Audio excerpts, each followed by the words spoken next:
Eddie McAfee, who I've shared, he submitted a letter. I shared it with the state. I'd like to share it with the court right now. All right, folks, buckle up because this case is about to take you on a ride filled with medical twists, emotional pleas, and shocking contradictions. On one side, we have a 57-year-old man facing life-altering charges, leaning heavily on his deteriorating health as a shield. On the other side, the state hammering down with concerns of accountability, manipulation, and danger to society. This isn't just another routine hearing. It's a clash of sympathy versus safety, health versus justice. Stick with us, because you're about to hear arguments that will make you question, should mercy outweigh punishment, or does justice demand consequences no matter what? In support of his application for probation. All right, thank you. Thank you, Judge. You're welcome. Judge, if I could just speak to the PSI and on the Sure. on the plea bargain, if I may, if it's time. Yes, well, State, are you still, you've heard testimony, does your plea bargain still remain the same? Yes, Your Honor. All right, yes, I'll hear you. Judge, I think we've been to court numerous times, and I think the court can remember some of the health struggles that Mr. Lott has had, and I think the probation office did a good job of documenting his medical history from. And just, here's my question with regards to the medical history. Is this something that's brand new, or were these medical issues, or part of these medical issues, a part of when this incident occurred? I think his MS symptoms started in COVID, although he was able to work through it, but I think his work was limited. Certainly his arthritis and back issues have outdate the origin of this case. So he's had these conditions prior to the commission of this offense? Yes, ma'am. Okay. All right, you may proceed. And so, Judge, I think the court's aware of it. Obviously, we've put a date on it now. I can't tell you how long before the commission of the offense, but certainly the toll that it's taken on him has been significant. But you know, he stands here today, Judge, as a 57-year-old man. I think there was one hiccup that I was reminded of reading in the PSI today, some selling alcohol to a minor when he worked in a restaurant, I guess, back in 2002. I hope the court won't hold that against him. I think other than that, he's lived his life being a good man, making good decisions, and certainly being a productive member of our community. And then he makes this mistake, Judge. It's a whopper. We get that. All right, so here's my question. And counsel, maybe you can address this. Maybe you want your client to address this. So there's an online solicitation of a minor, and I am completely, I'm going to disregard the fact you want me to disregard, where he says that basically he was tricked. And I understand with online, I represented people before. I understand with online solicitation of a minor, you are sort of tricked in the fact that you think you're talking to a minor and you're not talking to a minor. So I understand the trickery in that portion, but this is what I want to address. So he's having this conversation with someone he believes to be a minor, and then he agrees to meet up with the minor. And he has all these medical conditions. No, that's what it says in the stipulation, that you actually agreed to meet up with the minor, and they arrested you, I believe, at the meet. They arrested him on the scene. Did you catch that? The judge just zeroed in on perhaps the most damning part of this case. Despite severe medical issues, the defendant still had the capacity and intent to drive out and meet what he thought was a minor. That's not just reckless, it completely undercuts the argument that he's too ill to pose a threat. And notice how the defense tries to spin it.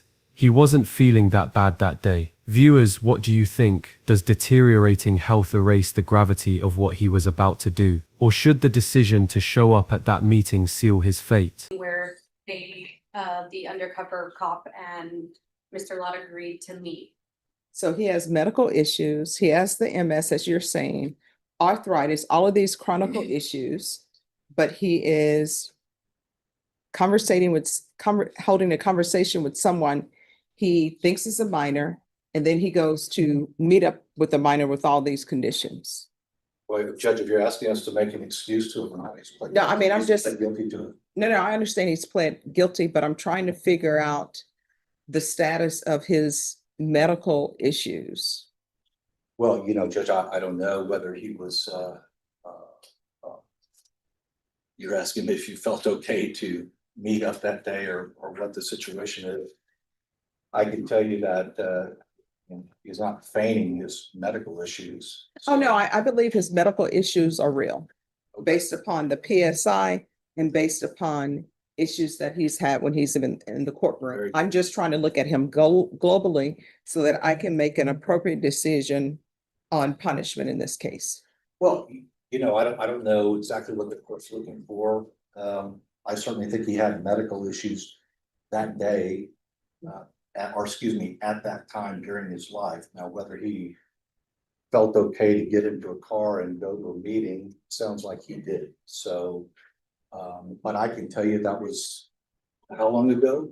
A year and a half ago, or some months ago. So I can tell you from his family and talking to him, his medical condition has deteriorated. So, and I think that's obvious to everybody. So hope that answers your question. Yes, and that's what I want to, Yeah. for you to elaborate on that part. Yeah, so it has, Judge, I think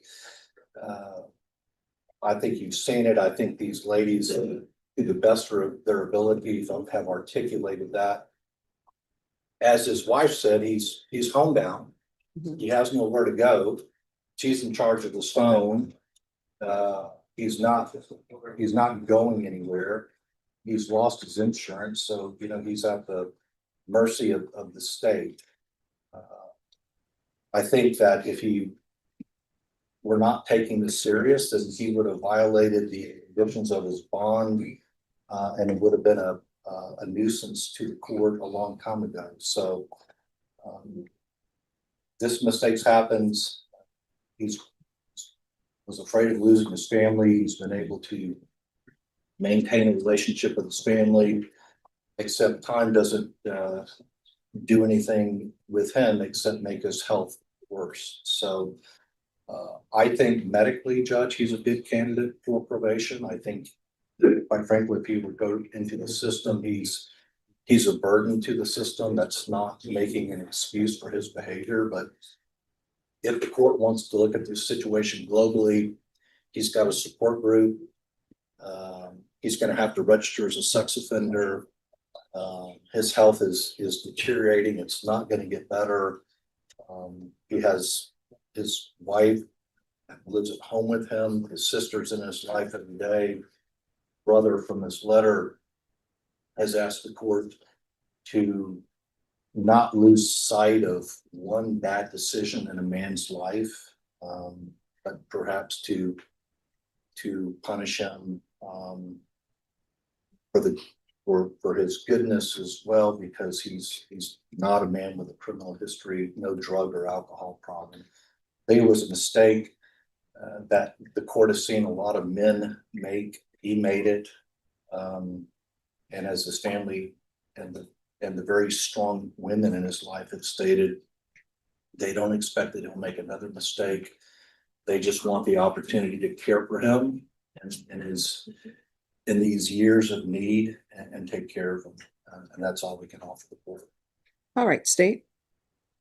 The state, just looking at the PSI, Your Honor, our concern is, I know that they've retracted today what was on the PSI, but our concern is the same as what he told the cops to what he said here, is that his goal was to go find this child and tell her she shouldn't be doing this, and that, trying to find who her parents were so that he could tell them. And the state's concern is that he wasn't taking accountability then. He wasn't taking accountability when he did the PSI, only today when he's coming forward to the court, Your Honor.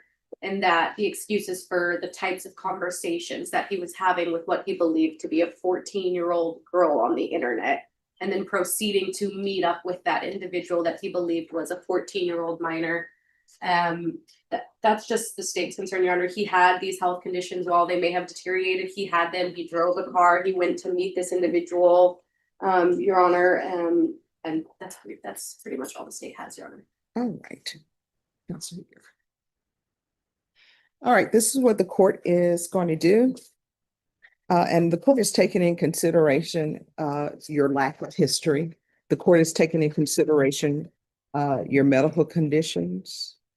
The court doesn't believe a sentence should be a death sentence unless it's called for the death penalty. And I say that if somebody is receiving the death penalty, all the other sentences, they're not supposed to be a death sentence. So I'm taking all of that in consideration. I'm taking your health in consideration. The court is going to find you guilty of counts 2 and counts 3. Counts 2 and counts 3 will run concurrently.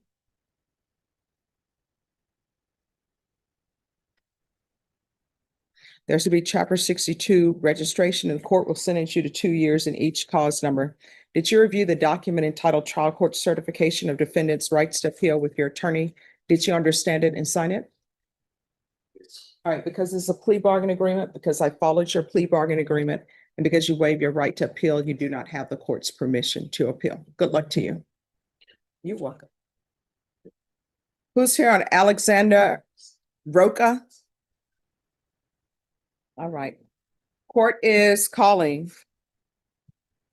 2025 CR 005777. State versus Alexander Roca. Can I have parties announced for the record? Megan Galloway from state. Alex Shar for Mr. Roca. And are you Mr. Roca? Let's see. Let me see what page you're on. All right, you entered a plea of guilty on June 20th. There was a request for a PSI and TAP evaluation. Have both parties received the PSI and the TAP evaluation? Yes, Your Honor. Yes, Any Judge. objections? Not from state, Your Honor. Judge, I don't have any objection to the TAP evaluation. I did want to be heard on the recommended conditions of deferred adjudication. All right, according to your plea bargain agreement, there's $1,000 fine. State recommends deferred adjudication, and there's $60 to DPS. All right, counsel, do you have any witnesses? I do not. All right, state, any witnesses? No, Your Honor, this is a case where the state probably recommended deferred adjudication. The Honorable Judge Randy Angelini was presiding, and so he did order the PSI, and so I don't have. All right, anything you wish to say on behalf of your client, and state you may be excused. Judge, the recommendations that were made by the officer on page 10 of the pre-sentence investigation report. Now, yes, this case started off as a DWI case. But it wasn't a drinking while it wasn't a driving while drinking intoxicated. When they stopped him, they found the marijuana in the car. He had admitted to smoking marijuana earlier in the day. They did testing, and they didn't test for alcohol, gave a breath sample, but they did test for Delta-9 THC, and it came back above the level. And if he's drug tested today, what are the results going to be? He tells me he will be negative. All right, he's going to get drug tested today, but continue. Certainly. And so, you know, I understand that the state outside the plea agreement recommended that he have ignition interlock for half the term. Well, that device, you know, just tests for alcohol, ethanol, and not for, you know, for marijuana or cannabis. So I don't think he needs the ignition interlock, but more importantly, they're recommending that he cannot drive at all for their full term of supervision. And he is working, and in fact, I need to update the court. All right, so they did, I don't see where that says no driving. And no, that is a recommendation by probation. I thought you meant that that was a recommendation from the state. Well, just the ignition interlock was recommended in the plea agreement, well, outside the plea agreement, you know, at the bottom of that page. But the probation officer was recommending no driving for the full term of supervision.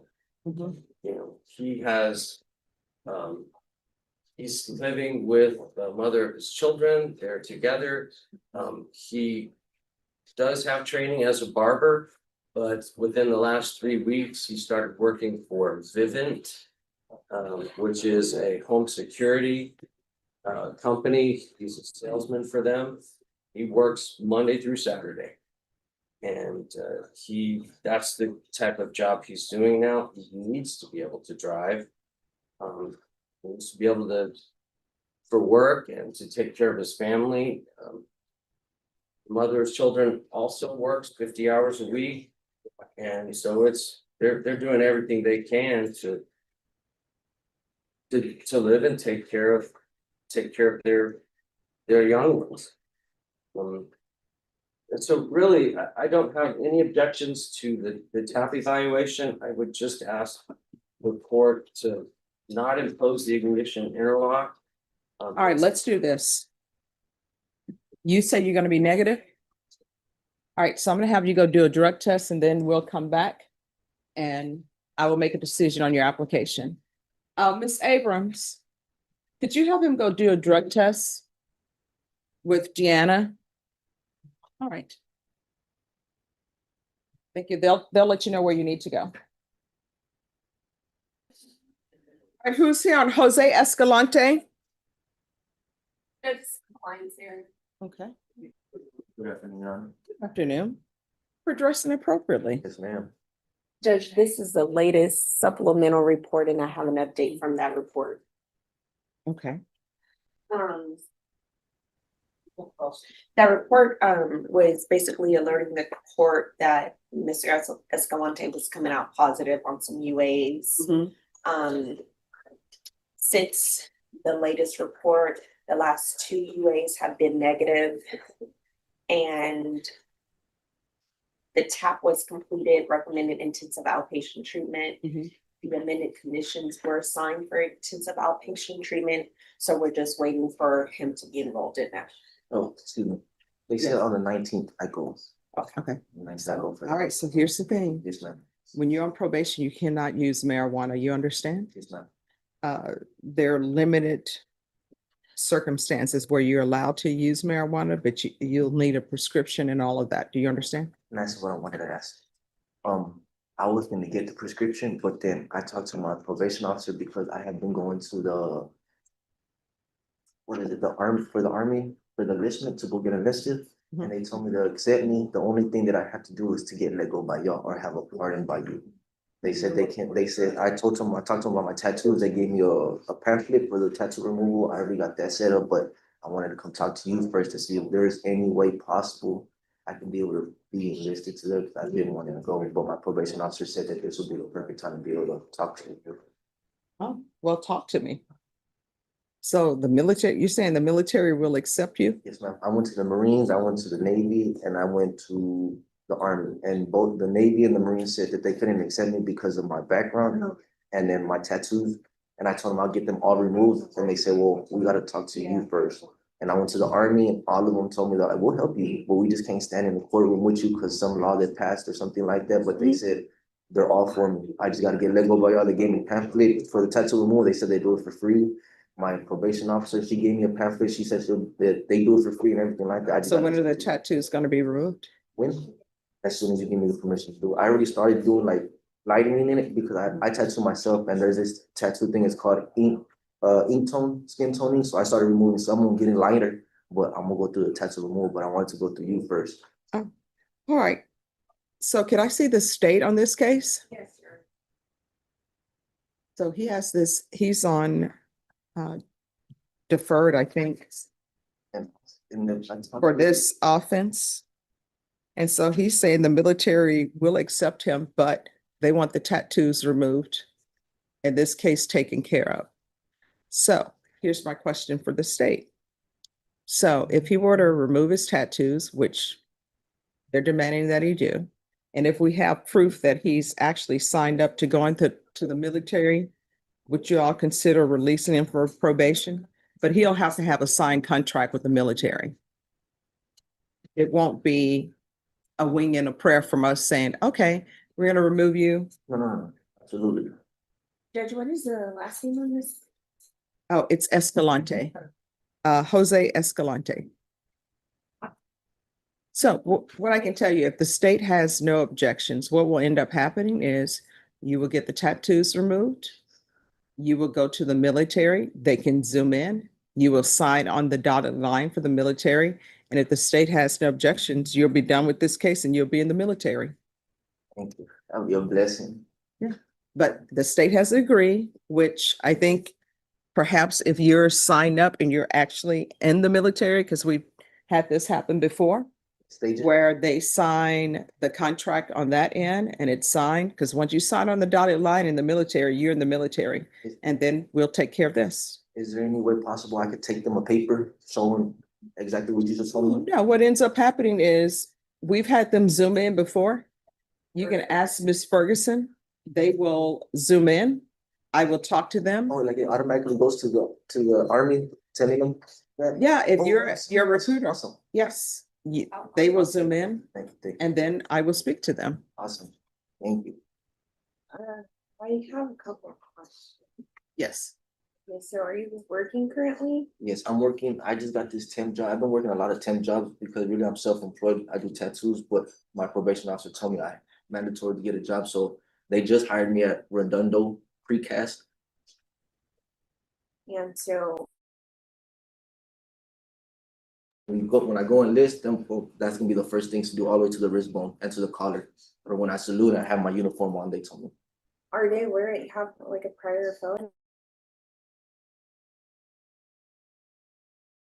Questions or no excuses, like why I couldn't do it or nothing. I opened the whole book to them and I told them from the beginning of my first charge ever to now.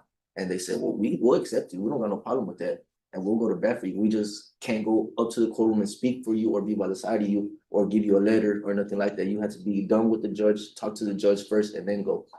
And then come.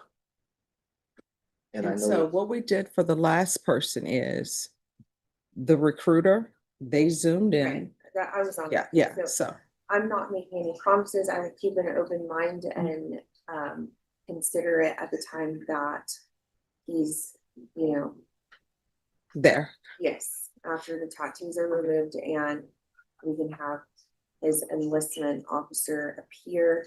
I will certainly keep a very open mind to early termination at that time. All right. Okay. So, and what I can tell you is I'm not going to grant early termination unless the contract has been signed with them. All right. Yes, ma'am. All right. Is there anything else? No, Judge. All right. Keep up the good work. And I guess we'll see tattoos gone. Thank you. You're welcome. You have a good day. All right. You too. Um. Abel Hernandez. All right. On this case, we are set for a discovery. Have you received all of the discovery? The only thing we're still missing are records from Laurel Ridge. And I've been in discussion with them and I think they'll be here any day now. I'm hoping. And then we're also actively negotiating a plea bargain that's going to require the presence of the other prosecutor who's absent today. All right, Ms. Ferguson, I need a 30-day reset. This will be your final discovery date. All right, September 15th, counsel. That's fine, Judge. And if we do get it worked out before then, can we bring him back ahead of that? Yes. All right, thank you very much. Do you have any questions? No. All right, thank you. Have a seat, sir. All right, thank you, Judge. All right, let me see what, you're welcome. Joseph Matthew Juarez. Hello, thank you for dressing appropriately for court. All right, so what's the update on this meeting? Your Honor, the district attorney canceled on me again. I do have an offer. I will tell you that my offer may change to defense. There is technically an offer that has been extended. I will say in good faith, I likely will change it. Mhm. once, but technically there's an offer, but I understand that the offer that is extended at this point is probably not something that's, would really, fit the understanding of the case. All right, Ms. Ferguson. I need a jury trial date, and that'll be your plea deadline date as well. Judge, we also informed by the state that they're probably gonna be indicted. All right. Norma, I'd like that to get to trial before I have to correct that. all right. Norma, Yes. jury trial date and plea deadline date, please. And I do have some with expert witness motions, Judge, although the state and I decided to confer and see if we could use their expert Okay. to get all the information without having to get another one Okay. to expedite the process. Okay. So we are being very diligent about trying to get this case done. Absolutely. All right, September 16th is going to be your jury trial date. And Ms. Ferguson, if you can set this also for motions mid-August, please. All right, August 21st, the court will hear motions. Is there anything else? Yeah. That's what we No, Your Honor. All right, thank you. Once you sign the reset form, you're excused. Christian Allen Ruiz Garcia. Who's the attorney for Christian? Me, Judge. Oh. All right. So on the first, there's a motion to modify bond restrictions. I think we resolved all that, Judge. Okay. Yes, that has been taken care of. All right. So have you received all discovery? And this is the case where there's multiple juvenile files.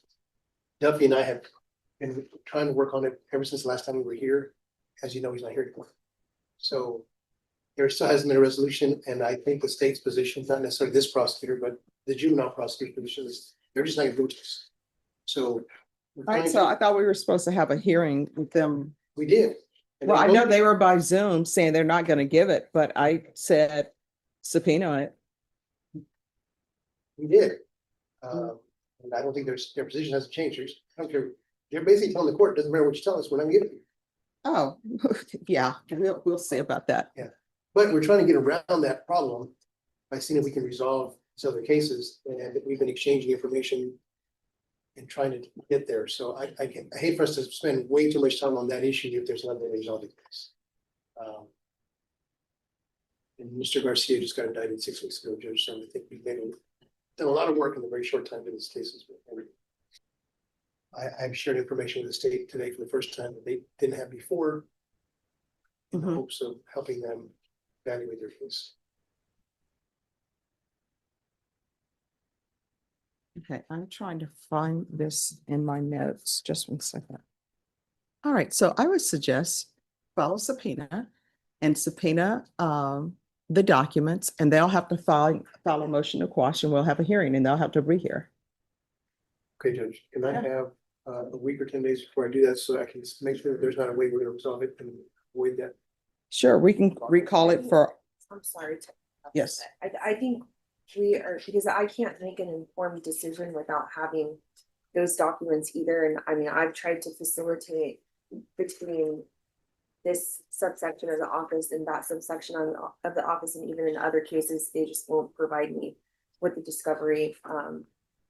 And so I think that the hearing is needed because I can't really make an informed decision on these cases without having that discovery. And Judge, it seems like, and I'm fine with that, us having that meeting, but records is a matter of law, or just not open records. I can't subpoena things that. No, I understand what you're saying. They'll have to file a motion to quash.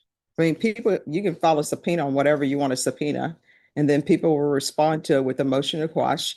And you can let them know that they're not allowed to appear by Zoom, so they'll have to be in court. And we can get conversations started. I'm anticipating them telling me, you know, you can't get those records. Why are you subpoenaing them? I'm gonna tell the judge so too. But I mean, we do things illegally, and legally they'll have to file a motion to quash, and they'll have to come in and have it heard.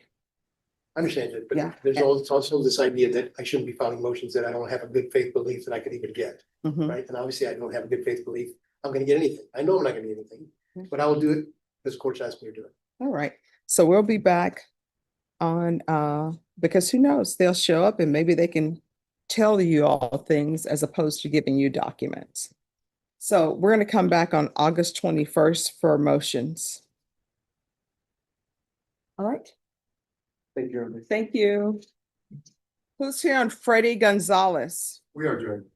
For three attorneys, three appointed attorneys. All right, come forward. Three appointed and one hired. So all of the bill out on the work he stepped out to, Judge. And which case is he the attorney on? We wanted to see if the court would just appoint one attorney on the appointed cases.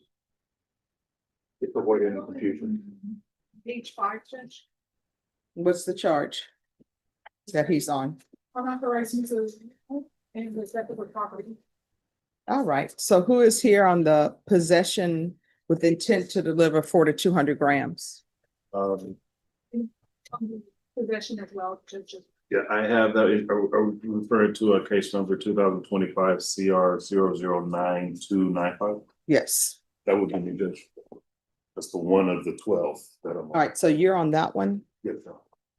And I'm already discussed with Mr. Ramos, and I believe Mr. Wolf, we're okay with because Mr. Ramos has the case with the earliest offense date. So I'm not trying to volunteer him, but we're perfectly So are you on the first degree will? I am, Judge. All right, so do you have any objections? No, Judge. All right, thank you. Thank you. All right, so then if you can get in touch with Mr. Acevedo to have him come back, we'll take up the matters. Yes, sir. And Nora, if you'll place him on those, please. Yes. Who's here on Quentin Lee Francis? And is this for a plea? Yes. All right, the court is calling 2025 CR 0000574, State versus Quentin Lee Francis. Can I have parties announced? Megan Galloway for the state. Charles Bunk for Mr. Francis. And are you Quentin Francis? yes. Counsel, have you received? Speak up. All right, thank you. Counsel, have you received all discovery? Yes, Judge, Did you review it with your client? we have. Court will find that the state is in compliance with discovery. Mr. Francis, did you review the application for deferred or community supervision with your attorney? Yes, ma'am. Did you understand it and sign it? Yes, ma'am. Did you review the true bill of indictment with your attorney? Yes, ma'am. Did you understand it? Yes, ma'am. Counsel, do you waive the reading of the indictment? We did. State, are you proceeding on the indictment as presented? Yes, Your Honor. Mr. Francis, did you review the court admonishments with your attorney? Did you understand it and sign it in all the appropriate places? Yes, ma'am. You're charged with evading arrest, detention in a vehicle. That's a third-degree felony. Range of punishment is anywhere from 2 to 10 years in prison and up to a $10,000 fine. If you have a plea bargain agreement with the state, the court does not have to follow your plea. If for any reason the court does not follow your plea and gives you more than you bargained for, the fact that you entered a plea will not be used against you and you will be allowed to withdraw your plea. Did you understand? Yes, ma'am. Did you understand you have a right to jury trial, a right for you or your attorney to cross-examine and confront any witnesses the state would call in the right to remain silent? Yes, ma'am. Did you understand by entering this plea, you were giving up those rights? Yes, ma'am. Did you intend to give up those rights and enter into a plea in this case? Yes, ma'am. Did you understand if the court were to grant your application for deferred adjudication, if for any reason your deferred adjudication were revoked, the court could find you guilty and sentence you up to 10 years in the prison and up to a $10,000 fine? Yes, ma'am. Counsel, has your client been able to provide you with any defenses? Yes, Do you believe he has a rational as well as a factual understanding of the charges against him? I did. Do you believe he's currently competent and was legally sane at the time of the offense? Yes. Mr. Francis, has anyone threatened you, coerced you, or placed you in fear to get you to enter this plea? No, ma'am. Anyone promise you anything other than the plea? No, ma'am. Are you satisfied with the way you've been represented? Yes. Are you a U.S. citizen? Yes. Court will find that defendant has knowingly and voluntarily waived his right to jury trial. Did you review the plea bargain page with your attorney? Did you understand it? Yes, ma'am. According to the plea, there's a cap of 6 years in the prison. There's a $2,000 fine. State is opposed to your application. This will run concurrent with 2024 CC 740704, 2025 PF 00232, 2025 PF 29409. The state will take in consideration 2025 PF 00230, 2025 PF 00232, 2025 PF 00233. Did you understand that to be the plea? Yes, ma'am. Defense is at the plea? It is, Judge. State is at the plea? It is, Your Honor. Did you review the waiver of appeal paragraph with your attorney? Did you understand it and sign it in both places? Yes, ma'am. Did you understand by signing that you're waiving your right to appeal? The only items that can be appealed are written pretrial motions that have been filed, heard, and ruled upon by the court. Did you understand? Yes, ma'am. Counsel, are there any such motions? No. Then to the offenses filed, how do you plead? Guilty, not guilty, or no contest? Guilty. State any evidence? State offer states one in attachments. No objection. All right, did you review the waivers and stipulations with your attorney? Did you understand it and sign it in all the appropriate places? Yes, ma'am. Again, did you understand you have a right to jury trial, a right for you or your attorney to cross-examine and confront any witnesses the state would call and the right to remain silent? Yes, ma'am. Did you understand that today the state will be presenting evidence in the form of witnesses' statements and police reports, but most importantly, there'll be no live testimony? Did you understand? Yes, ma'am. Court will find that defendant has knowingly and voluntarily waived and consented to stipulation of testimony and stipulations. Court will accept into evidence states exhibits 1 and attachments and review the same. All right, after reviewing states exhibits 1 and attachments, the court will find there's sufficient evidence to find you guilty. The court will defer finding of guilt as you've applied for deferred adjudication. How old are you? 20. All right.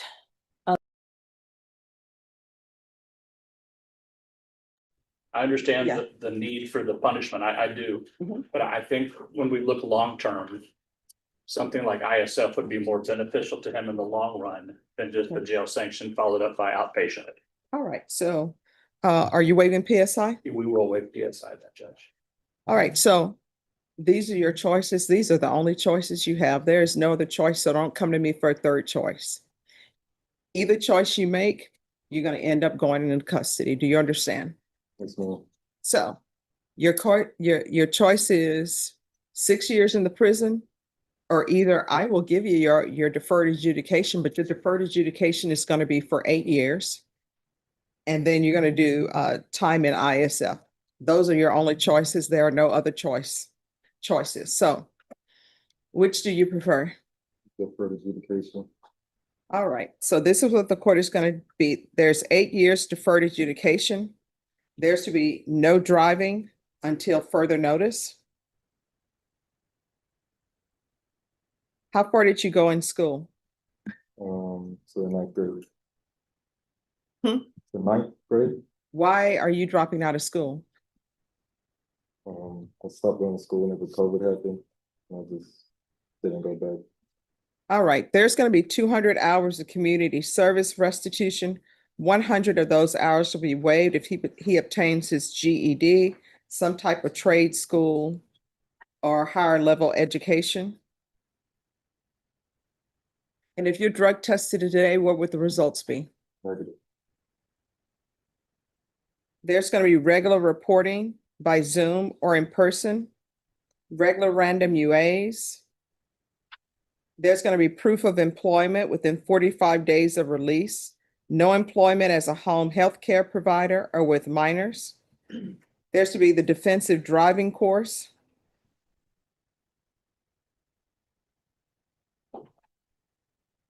Field visits 1 time per month until further notice. There's going to be partial GPS upon release, waive fees, and partial GPS will be for employment and fulfillment of probation conditions only.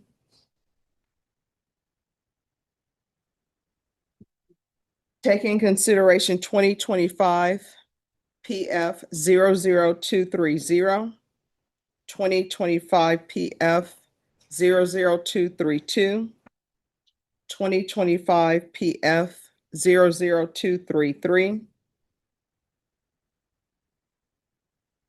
This is to run concurrent with 2024 CC 740704, 2025 PF 00232, 2025 PF 29409. There should be a TAP evaluation in custody follow recommendations. And there's to be ISF probation. Do you want that to be local or not? It's really for cognitive for now. Local judge. All right, so there's to be local ISF.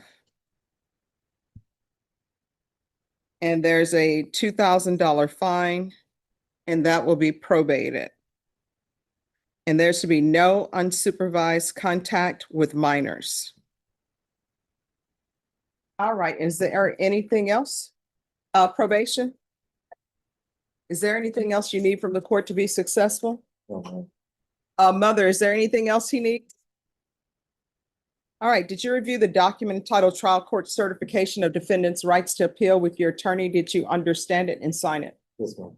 Because this is a plea bargain agreement, because I followed your plea bargain agreement, and because you waived your right to appeal, you do not have the court's permission to appeal. Do you understand? Yes, ma'am. We can go off the record. Here's the thing. You're 20. You're throwing your life away. You've made your life more difficult than it has to be from doing stupid things.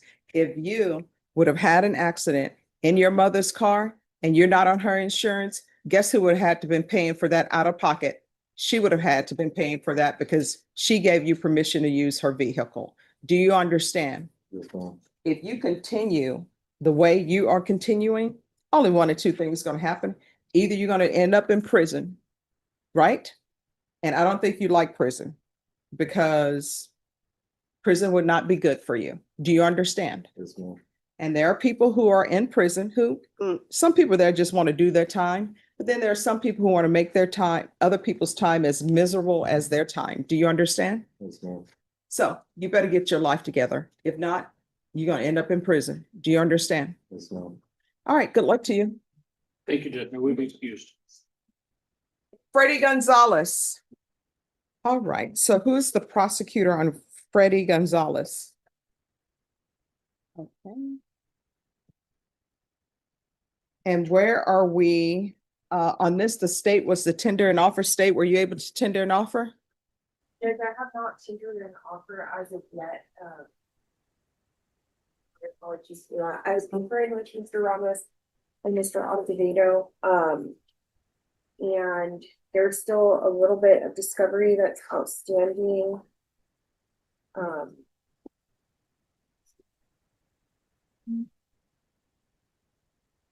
And so we're in the process of coming together to get a global offer that would resolve all of the cases. However, I'm still waiting on discovery for one case about the theft of property and a 4,200 possession. All right, if this is called back mid-August, will you have an offer by then? I think so, yeah. All right, Ms. Ferguson, I need a date mid-August for an offer to be tendered. All right, August 21st, once you sign the reset form, you are excused. Thank you for dressing appropriately for court. Thank you, Judge. And counsel, are you going to be retained on all of the cases? Judge, oh, I'm sorry. Judge, he's been trying to secure the funds since March of 2025 just to retain my services. Mhm. And he has been unable to do it. All right, So- so that will be you then on the other cases. All right, thank you. And I don't think Chris doesn't have a problem with it. I do not have. All right, thank you. All right, Norma, can you call Burnett County? And there you have it. The judge strikes a balance. Guilty on 2 counts, a 2-year concurrent sentence, and mandatory sex offender registration. It's a ruling that walks the tightrope between punishment and compassion, acknowledging his health while still upholding accountability. This case shows just how complex sentencing can be. It's not always black and white. So what's your take? Should his medical struggles have brought him more leniency, or was this ruling exactly right? Drop your thoughts below. We want to hear from you. And if you found this breakdown as intense as we did, smash that like button, share this video, and don't forget to subscribe for more jaw-dropping courtroom breakdowns.